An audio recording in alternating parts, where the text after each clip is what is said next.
Hello, hello, hello, and welcome. This is Her Talk Show. Thank you so much for being here.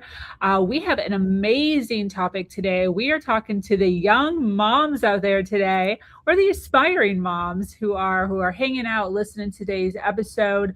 We are going to be talking all about the harmony principle and how to rewire your life. Super excited. So get comfortable as we explore the triumphs and the challenges faced by women worldwide.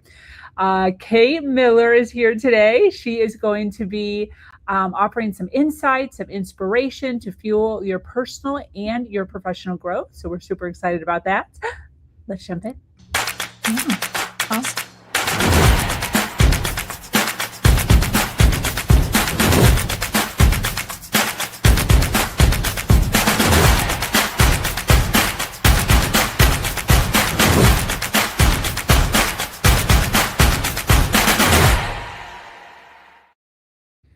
All right, ladies, if you're listening live, welcome. And if you're listening on the replay, make sure you hashtag replay wherever you're at so we can send you some love in the comments. So we are here and we're delving deep into the realms of health, wealth, and leadership on this podcast with some of the most brilliant women globally. We've interviewed over 800 women, and today we add another one to the list.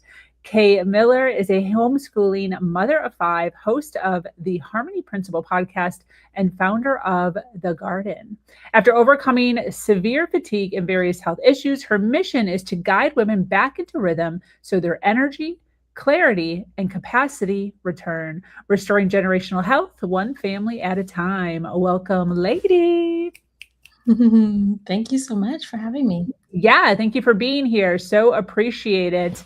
I'm super excited to dive into this topic. I believe one of the most talk about topics, at least in my circle, as far as just momhood, right? Momhood and this thing we were kind of talking about before we got online here of mom fog, the fatigue, it's normal. This is just the way it is when you're a mom. And really, having people like you in your life in order to recognize like it doesn't have to be normal and there is other ways of doing life. So excited to talk about this with you. I would love for you to kind of open up about why this topic. Why did you choose this topic? Why is this so important to you? Oh, yes, because I lived it, and I lived it so terribly that I want to help as many young moms and aspiring moms to not have to go down that terrible road because it's not necessary. And I learned the hard way, very hard way, almost didn't make it to this point in life because of it. And it started at a very young age in my early 20s. I remember as a single mom going to the doctor once and getting your normal checkup. And then towards the end, when they're getting ready to usher you out, they're going to ask you, "Do you have any more questions?" I'm like, "Actually, I'm extremely exhausted. Like, I can barely function." And the doctor just looked at me and he goes, "You're a busy single mom. Of course you're tired." And shooed me out of the door. And me being a young 20-ish, mom, I'm like, he's right. I'm working full time. I'm in school full time and I have two little girls. Of course, that's why I'm exhausted. And I just went on about my life. And over the years, it got worse and worse. And I started going to other doctors. I'm like, maybe it's my thyroid. Maybe it's this. Maybe it's that. Now I have weight gain. And it just got worse to the point where there was a point, Sabrina, where I was just like asleep for a ridiculous amount of time throughout the day. And I would get up, maybe go to the bathroom and lay back down and go to sleep. I had like no energy for anything really. It was bad. So that's why. Totally. So then what brought you, who did you have to talk to? What did you read? Where was the transformation in your life? How did that take place where you saw the light? Yeah, it's been a series of things. So I gave up, really did. I just was like, there's no answers out there. The doctors say I'm fine, but I don't feel fine. And I just stopped searching. But my husband hadn't. Lucky for me. So he wind up finding this doctor one day. And this solution may not be the same solution for everyone else. But this was a temporary solution for me was he found a doctor that tested everything she could think of. And what she came back with was that I was severely iron deficient. She said I was so iron deficient at that point that if I was pregnant, she would have hospitalized me immediately. How did my other doctors miss this? How did it get that bad? I don't know. But what she had me do was start coming in and getting iron IVs once a week. So once a week, I would go to the doctor, they'd give me an iron IV. I'd be like, woo, I'm on top of the world. And I'd get back to all the 50, 11 things that I was doing because I was homeschooling, got 5 kids, trying to run a business, and I'd start doing all those things. And then towards the end of the week, I'd start to crash again. So I was like, a band aid. This isn't going to work. And that's when I started doing more research. I always thought I was healthy. I was raised as a brown rice, whole wheat bread, meat and veggies kind of kid. My mom didn't buy the Pop Tarts and the chips and the ice cream and all that. That was at grandma's house. So I always thought I was healthy. And as I started doing more research on my health and learning about functional medicine and how they use the numbers and the tests for our bodies to see what's actually going on with our whole body instead of just testing one thing here or one thing there or using results from sick people to say what's normal or average.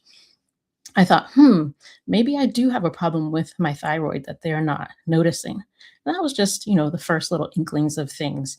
And I got lucky again that I had a friend that had the same health insurance we did.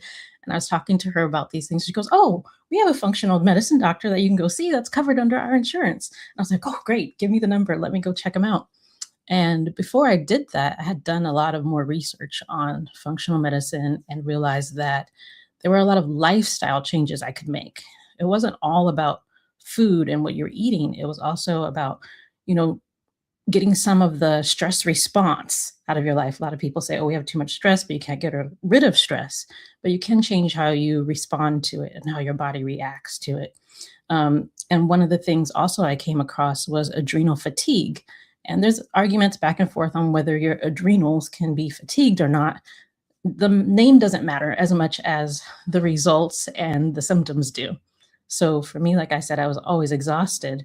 And I saw this video where the guy was like, "Wake up at, 5 a.m.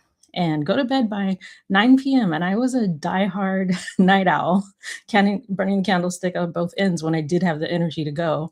So it was kind of hard for me, but I tried it. And what I noticed when I did that was that I did start getting my energy back just by doing that one simple change. And for people that are like me, it was not so simple in the head. It was like in my mind, like this is not going to work. I need to work with the kids. I need to do this. I can't go to bed at 9. But after I started doing it, after a while, it was like your body just sinks to where I didn't even need an alarm clock anymore. And I just synced to that time. And then I had a few more things that I needed to do with my stress response and, kind of slowing things down for a little while. And I needed my husband's buy-in. So I was like, okay, we're going to go to this functional medicine doctor so that he can tell you the same things that I've already told you about what's going on with my thyroid, my health, blah, blah, blah. Let's go get some validation, basically. So we went to the functional medicine doctor together and he did all the tests. And I didn't tell him anything about the research I had done on my health and things. And he came back with basically the same diagnosis that there was a problem with my thyroid. And he offered me the HRT, which I know is very popular right now, because if it was now, he probably would have told me I was in perimenopause, which I still haven't hit menopause. So I don't know, 10 years, how long does that last? So I was like, I don't want to take the medication. I want to do it the natural way. And he was like, "Oh, really?" He was like super excited. And he gave me this whole protocol, which was pretty much the same thing I had shared with my husband that I needed to do. And that was just the clincher. It was just like, okay, fine. This is what we're going to do. We're going to kind of focus more on de-stressing and taking things a little easier, a little slower, and what we're eating, the quality of our food, and all those kinds of things. And it just changed everything. And I got my life back, and it was amazing. And then fast forward to COVID, and we decided to opt out and start traveling and go overseas and do things like that. And while we're traveling, I'm doing my coaching business, and I'm like, "Let me take these ladies on. I wanna help these ladies that are dealing with depression and see if I can help them overcome it naturally." Because I kept seeing correlations in my health coaching work where when people got healthier, their, mindset and their mood also changed.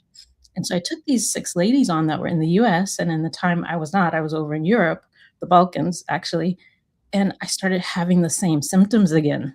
I started to get exhausted. I wasn't completely depleted, but I was just like, "Why am I getting so tired again?" And that's when I really, really keened in on this whole concept that I share now, which is about your natural rhythms. And it's all of your different rhythms in life, how you are moving and when you're sleeping, when you're hydrating, when you're eating, and when you're sleeping. So I had thought I could just go to sleep a little later, wake up a little early, stay up a little later so I could work with these ladies over in the US. And that was the problem. What I didn't realize was that 5 a.m. thing was getting that sunlight in my eyes. So, Nice. Wow, that makes sense. Absolutely. So this is kind of like the rhythm that you talk about. mhm, So do we mhm, all have different rhythms depending on where we live? mhm, mhm. How does that work? Yeah. Yeah. So your rhythm is going to match with where you are at that time. And that's probably why we have so much of an issue with jet lag. Think about it when you go somewhere new. And there are some little tricks that you can do that help. And most of us don't think about them. So, yes, if you get up first thing in the morning in that new location and you get that sunlight in your eyes, it's going to kind of reset that circadian rhythm to say that, oh, this is when daytime is now. Because what happens during that phase, first thing in the morning, if you can get about 5 minutes of sunlight in your eyes, it tells your body that, however many hours from now, we need to start producing melatonin and telling this person, this body to wind down and go to sleep. So if you aren't doing that, or if I'm sure a lot of you have probably heard you're on your cell phone at 9, 10 o'clock at night, that blue light is a similar light to what the sunlight does in the morning. So your body's not producing the melatonin to go to sleep. And you're just like, I'm wired and tired now.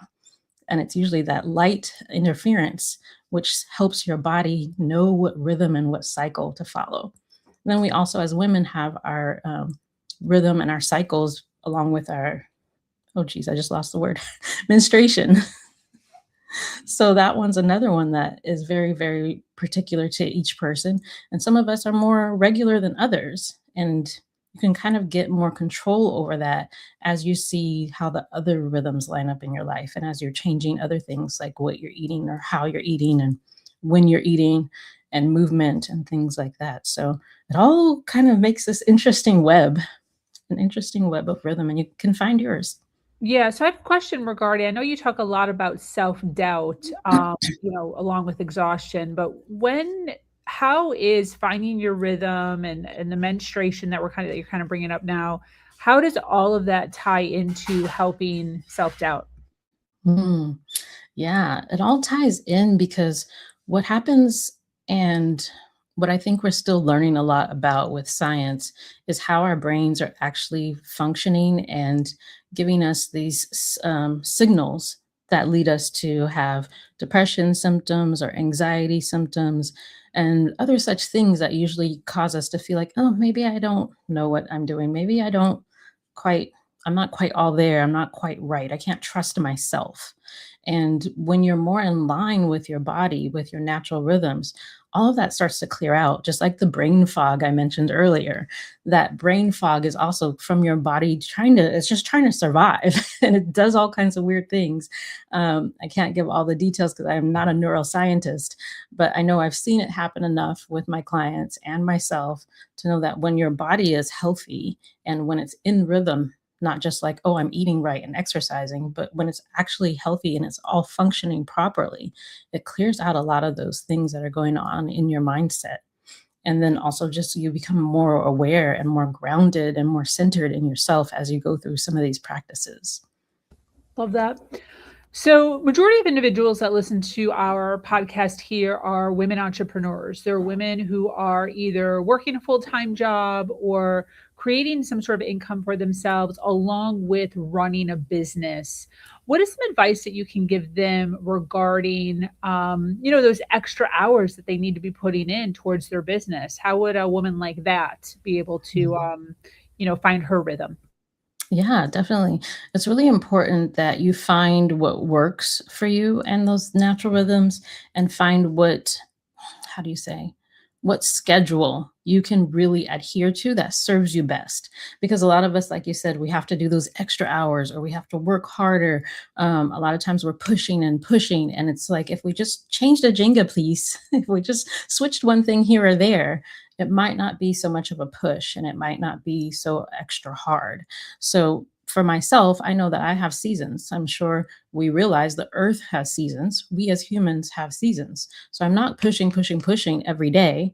And that was what I noticed with the ladies, like I was saying in that one example of trying to coach them, every week at the same time and so many different moving parts and just trying to get through that whole 90-day process that my system couldn't handle being switched in hours like that. Somebody else's system maybe could have handled it better.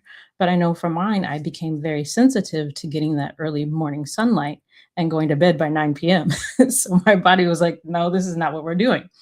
So you have to find where you can fit those things in. Block scheduling, of course, is amazing. If you can do it, to find things where you're doing this one thing for a set amount of time each day, or every other day, or every other week. And then also scheduling things around your symptoms, quote unquote, that you may get when it comes to your cycle. Like, when are you more energized and alert and vibrant? When are you more creative? When do you want to be alone? Like, schedule that alone time to do the things where you don't have to deal with people. So as entrepreneurs, the more that we can understand about ourselves, the more control we can have over what our days look like, and then not have to push so much through those extra times and extra days, but being really, what do you call it, specific about how we're planning. So that's how I like to address it. And then, of course, life happens, especially if you're a mom. You can't control when somebody's going to wake up in the middle of the night or get sick or fall out of a bed. But the more that you can do, the more that you can plan, the easier it becomes. Awesome. And then, as far as menstruation goes, how are you, or how should we be leading our life? Is there a different way that we should be tapping into our rhythm, whether we're on our menstruation or not on our menstruation? hmm Yeah, a lot of people, I haven't hit the menopause yet, so I can't speak from experience, and I haven't really worked with any clients yet that are necessarily in that arena. But from what I've seen in the science, if you are no longer menstruating, a lot of times people will work with the phases of the moon. So they'll kind of use that as their timing and I meant, scheduling I for meant, themselves. I meant when you're, I'm sorry, I meant when you're on your period and not on your period. Should we Yeah. be, Oh, okay. yeah, You that's what I meant meant. like someone Sorry. that is menstruating. Yeah. Yeah. Sorry. Yeah, I yeah. just meant like in the middle of it or not in the middle of Yeah, it. Sorry. yeah, yeah. It's going to vary for different people. So I believe that there are lots of apps and things out there now, and ChatGPT is also good at it, that you can get in there and kind of get an idea of where your different phases are, because there's like four different parts of your menstruation. So there is the part where you're bleeding. And then you have your luteal phase. You have all the different, I can't remember the names. I'm terrible at them because I don't really use them. That's not my main zone of genius. I love working with other ladies that do that part for me. But in each of those different phases, the four different phases, you can kind of see if you're tracking your period, like where you're at. And there's the one where, like I said, you're more creative, perhaps. And you'll have to see for yourself, because some of the apps may say, oh, during this part of your phase, you want to be left alone. But maybe you'll notice that you're not like that. You're like, no, let's go do all the things. Um, or they say that right before your period, sometimes it'll usually say, oh, you shouldn't be lifting heavy if you're working out. You should go do yoga and things like that. I'm not that person. I usually lift the whole time because I just love lifting. And for me, it's not an issue. So there are little things you may find online that'll tell you do this or don't do that. But again, you'd have to see what fits for you and keep track of it. That's the best way to do it, is to kind of keep track. Okay, this week I'm feeling this way and I'm bleeding, or it's been 4 days since I stopped bleeding and now I'm this way, or 7 days. And that's usually what I do with ladies, is go through helping them track and see like their mood, their energy, sleep, all those different things, and how it's correlating with their cycles. That's awesome. I, okay. So a few things that I've written down so far. So iron deficiency. How can someone find out if they're deficient in iron? Going to a doctor, I Yeah. assume. Yeah, definitely getting a test from your doctor. They should be able to track that. The unfortunate thing is, with a lot of our testing, at least in the US, is that it's really hard. Like the vitamin D, the iron, the thyroid, all of those are really, really hard to get true answers from, if that makes sense, because there's different parts of iron, or different parts of vitamin D, or different parts of the thyroid that they can test. And so your doctor may test you and say, you're fine, your thyroid's great. But it's like, but did they test the T4? Did they test what the free this or that was? And is it actually flowing through your system? Is it actually available to you? There's so many different layers and levels to that. So I would strongly urge anyone that feels like they may have an actual deficiency and something's not working properly to, if they can, find a functional medicine doctor, or it might even be an integrative medicine doctor, because they will go deeper into all of the different levels of that test, if that makes sense, instead of just the surface layer of, oh yeah, the normal stuff that's on your physical each year. Oh, I lost sound. The adrenal fatigue, how do we go about figuring out that part? That one's tricky too, like I said, because it's one of those things that's argued about in the community, adrenal fatigue and chronic fatigue and all of these other labels. That's more of something you would find if you went to a functional medicine doctor. I believe they have like a spit test that you can do. And it checks your cortisol levels. Now, for me, I remember doing some kind of test at home. I would have to look it up. I haven't looked at it in a long time, where you can test your temperature in the morning when you first wake up. So that's something you guys can probably type into AI. What happens if I test my temperature first thing in the morning? What can I find out about my hormones or thyroid or something like that? Because I can't remember exactly what it was right now, but I know I did that also back during that phase when I was like, something's wrong, something's wrong. And like, if your temperature is too low, it could be a sign of something. There's also getting the thing that the diabetics use to test your blood glucose. Yeah. Mm-hmm. Yeah. If you are willing to prick yourself, testing your blood glucose and seeing where your levels actually are, because a lot of us are dealing with pre-diabetic symptoms long before our doctors will ever say anything's wrong with us.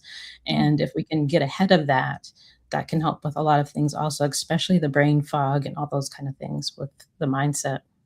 Very cool. Love that. And sorry, and then bedtime 9 p.m. Is this you, or is this universal? Should we be going to bed at 9, or is this you go to bed at 9? I go to bed at 9. Yeah. I'm not going to say it's universal. Okay. I'm going to say that a lot of you could try it and see what happens. It doesn't hurt if you can. I know it's hard with kids, especially getting them in bed before you, so you can go to bed by 9. But at least if you can maybe try to wind down by 9. And by that, I mean turning off your devices, maybe just relaxing if you have a spouse, or relaxing with the kids, reading them a book or something like that, to let your body know that it's time to get that melatonin going. But I know a lot of us, especially as entrepreneurs, you're going 10, 11, 12 o'clock at night, and then you're trying to just breeze through the day on half a prayer of sleep. Yeah. So, but the research shows that a lot of us can function somewhere between 6 to 8 hours of sleep. So it really just depends on what your body needs and what time you have to be up in the morning. So for me, I just seem to work better for some reason at 5 a.m. I don't know what it is. But when I try to shift that, I always went kind of groggy and not quite as coherent and alert and alive as I'd like to be. Yeah, love that. And I think as parents, or as mothers here, it's really important to recognize the importance of the leadership, right? One of the things that we talk a lot about on this podcast is women needing to step into leadership when it comes to their children. And, bedtime is at a certain time, and it's at that certain time. And there is no ifs, ands, or buts about it. I know when I was growing up, we had church during the week. We had church 2 times a week on Tuesdays and Thursdays. We went to church, so we didn't get home until around 9. So those nights we probably didn't get to bed until 10, but every other day we went to bed. We were in bed, all 3 of us. My parents had 3 kids, and all 3 of us were in bed by 7. Yes, and So what you're that they saying could about go to that. bed. Yeah, so they could go to bed between 9 and 10. Mhm. And that was just the way it is, and we all paid attention. And did we always go to sleep? No, but you were in bed, you were in your pajamas, your teeth were brushed, and we were in our bed. Exactly. I remember even with my sister, because my sister and I shared a room. We also had a brother, but my sister and I shared a room, and we also didn't have air conditioning, but we would hear the kids still playing outside at 7 o'clock, and we were in bed. And I remember having conversations with my sister a few times, just like, this is bull crap that we're in bed right now and our friends are outside playing. But that's just the way that it was, leadership in the home. So whatever that is, so that the balance and the harmony that Kay Miller's talking about here can be found, so that the home can run efficiently. I love that. Yes, And then yes. you also mentioned block scheduling. Is that something you do? Is that something you talk to your clients about? What exactly is that? Yeah, definitely. It's something that I do and I talk to my clients about. It depends on what kind of work you do, how well block scheduling works for you. It's basically saying, let's say like today we're doing a podcast.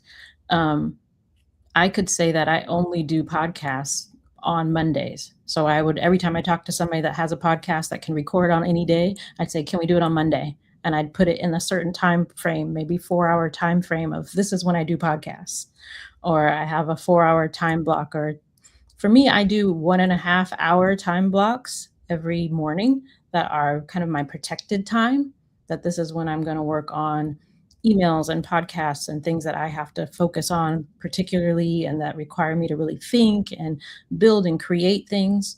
And then later on in the day, it's like, oh, I have this open space where I can take appointments and do anything from networking to, I don't know, whatever else it may be, watching a video or training or something like that. And so just taking these like different tasks that we may have in our business and grouping them together so it happens at the same time. So we're not doing so much switching between projects, because they show that you lose a lot of time when you're switching between things.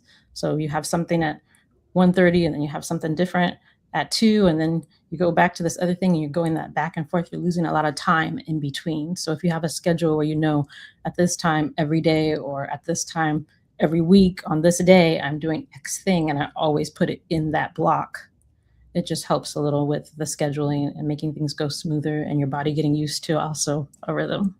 Yeah. To go along with that, I do the same thing. I have what I call creator days and connection days. Mhm. So, that task switching is one of the biggest stealers of time. It takes about 23 minutes, they say, for you to get back into whatever you were doing, um, back into like from talking to somebody to working on something diligently, like on your computer, like creating something, and then talking to somebody, and then going back into creator mode, and then talking Mhm. to somebody. That switching to, you have to sit down at your computer and like recalibrate where you were, what you were doing, and where you were in that task is very difficult for people. So the amount of time that we lose is hours a day if we're constantly switching from connection to creator, from connection to creator. So I have creator days where I just sit, I'm in my pajamas, I have no makeup, there's no calls, there's no podcasting, there's no networking, I'm not going anywhere. And all I do is I sit and create for hours a day.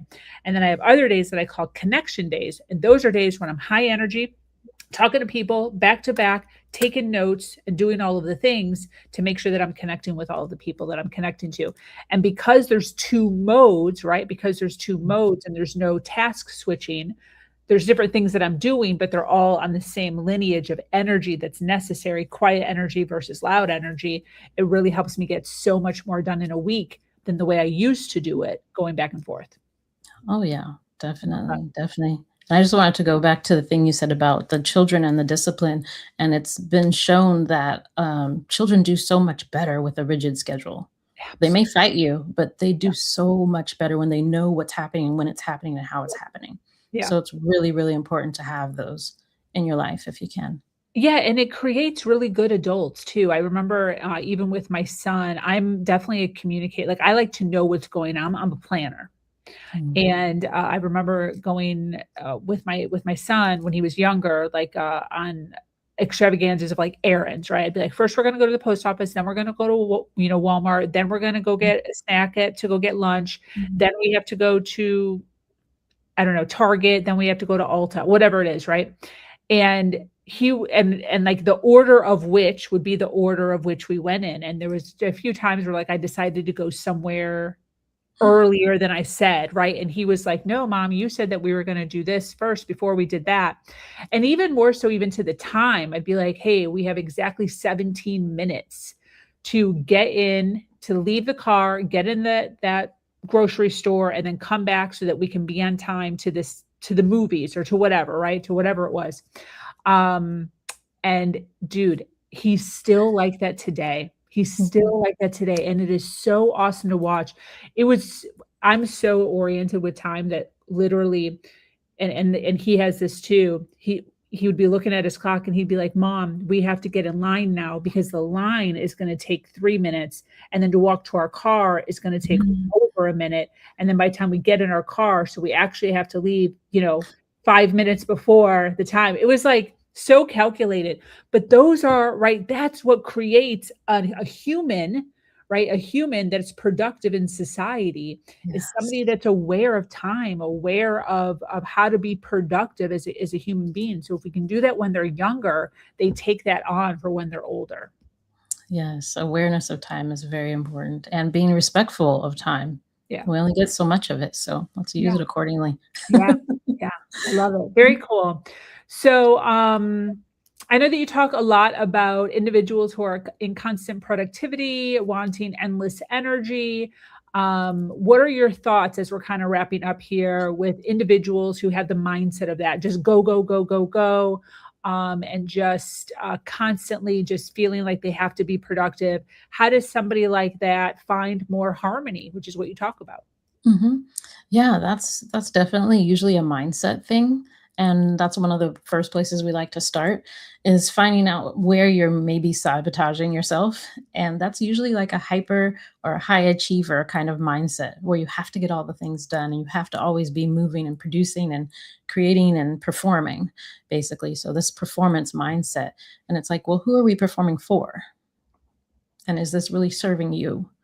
And if it's not, because it usually isn't, we usually wind up overworked, overwhelmed, and burnt out at some point in that process. So I like to help people before they get there to realize that it is okay to rest. And there is so much information out there. I do not have the numbers on my top of my head right now, but there was a recent study where they were showing that the benefits of, like, I think it was very specific, like a 25-minute or a 22-minute nap versus pushing through and just getting whatever it was done, and how much more productive people were after taking the rest versus not taking the rest.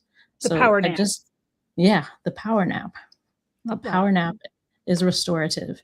And one of the things that we look at when I'm looking at rhythms with people and helping them understand their day and their body, their month, is that throughout the day, the way our brains work, they're not meant to do constant output for 10, 12 hours, 8 hours. We actually kind of work in those 90-minute shifts. So our brain can kind of go, go, go, go, go for 90 minutes. And then it starts to, yeah. Like, it's going to keep going because we're still alive, we're still doing things, but it's not at its peak where it was when you started. And if you take a break then and then go back and do another 90 minutes, you're usually better off than trying to just keep pushing through. Now I'll stop when I'm done. Let's stop at a set time. Let's give ourselves timelines and guidelines to get things done and take breaks when we should so that we can perform at our best. I So love that's it. where I go with that. I love it. And I think also to go along with what you're saying, having little surprises, little treats that we get. I get to go for a walk, I get to go run errands, I get to have a little snack, whatever it is. I purposely actually will plan out like little field trips in the middle of my day so that to kind of break it up, right? Like if on those long days when I'm doing like huge production, where I'm Mhm. just sitting at my computer, just drilling things out. I'll look at the clock and I'll be like, we're going to go at it for 5 hours. Then I'm going to take a break. I'm going to eat. I'm going to do some shopping, right? I'm going to go to the grocery store. I'm going to go to Mhm. Target. I'm going to go to Walmart, whatever it is, and get some air, get out there, get moving, have a little field trip. I always call it a field trip. So it's fun, it's exciting. It's something to break up. And then I come home, put everything away, whatever it is. And then, check the clock and I'm going to go hard for another 4 hours or whatever it is. And just having that little break or that little treat for myself. I don't call it running errands. I don't call it, I always say, let's go on a field trip. And that makes it more delightful for me, right? The mind frame. Yes, I love that. I love the field trips. That's so cute. And Yeah. that's one of the things that I often work with my clients is making sure that they're bringing more fun into life because that helps with that stress response is to have some fun, some joy, some excitement, things to look forward to. So especially if I'm dealing with someone with their health and let's say they're realizing that, oh, I'm allergic to dairy or I have a lactose intolerance and now I have to get rid of this thing I love. Instead, we try to find something else that they love that they can have more of. And we say, oh, well, but you get to have XYZ and you get to feel this way and you get to not be itchy and gassy. And try to reframe that instead of, oh, I can't have cheese and ice cream anymore. It's, I get to do this. And usually it's so much better because feeling good, nothing tastes as good as feeling good does, Yeah. unfortunately. I wish it did, but In my experience, it doesn't, because that energy on the other end is amazing. And I always joke, and my husband, I don't think he really truly believes me or understands how profound the change was for me, because I was actually tired like my whole life. My mom would tease me. She said I was a lazy baby and I didn't even play with my toys. And really, like, my toys looked brand new. I remember as a teenager looking at my stuffed animals and stuff, and they still look brand new. Um, but I felt better in my 40s after I found out all of these things and started making changes than I did in my entire 20s, my, earlier adult life. And now I'll be 50 this year. And I just feel so much more alive and energetic than I've ever felt, just understanding all these different things about rhythm and implementing them, getting the sunlight, getting the water, getting the movement, and just having fun. Beautiful. I love it.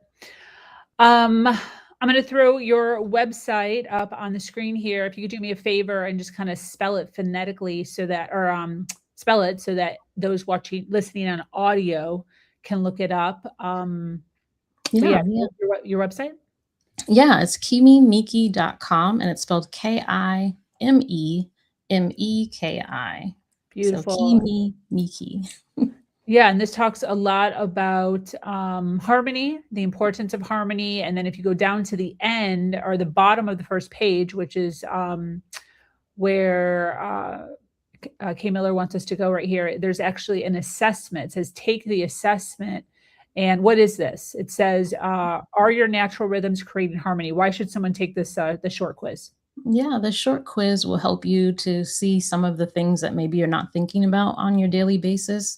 Like I said, I call them the 5 elements of free healthcare. So sleep, hydration, movement, nourishment, and light are so, so key. And if those things are out of rhythm and out of whack, you're not most likely seeing symptoms in other areas, whether it's your energy or your clarity or just your ability to handle the life that you're building, and that just whole capacity issue, like, "Ugh, I just feel like I can't even do it," kind of thing. So the assessment will help you see where you're at and if you're kind of balancing, or if those things are in harmony, or if they're out of whack, it'll tell you, hey, maybe this area or this you might need to work on. So that's a quick little quiz. Yeah, love it. Very, very exciting. Well, this has been great. For those of you listening live and you resonating with Kay Miller here, make sure you connect with her, her website. Where do you hang out on social? Where is your I social? am everywhere, but mostly probably Facebook these days. Facebook. And then Kay Miller, right? Yeah, they're going to find me at KD Miller. Katie Miller. And then any closing thoughts before we wrap up? Yeah, I mean, it's just been a great conversation. Thank you so much for having me today. Yeah. And I just want to remind people, you don't have to try to live life in balance, which that's what we always talk about, work-life balance, work-life balance. And you do 50% over here and 50% over there is kind of how I think of it. And teetering and tottering on that tightrope, and it's never quite stable. Instead, just be willing to live your life in harmony, to have the ebbs and the flows, the ups and the downs, and breathe into it and enjoy it. Love it. Very cool. Well, to our dedicated listeners who are still here listening live, thank you so much for being here and staying with us until the very end. Remember to follow, like, and share. Once again, I am your host, Sabrina Victoria, and I invite you to join our amazing community, Her Nation Global, where we continue to uplift each other every step of the way. Thank you so much, Katie Miller. We really appreciate it. Until next time, do something awesome today.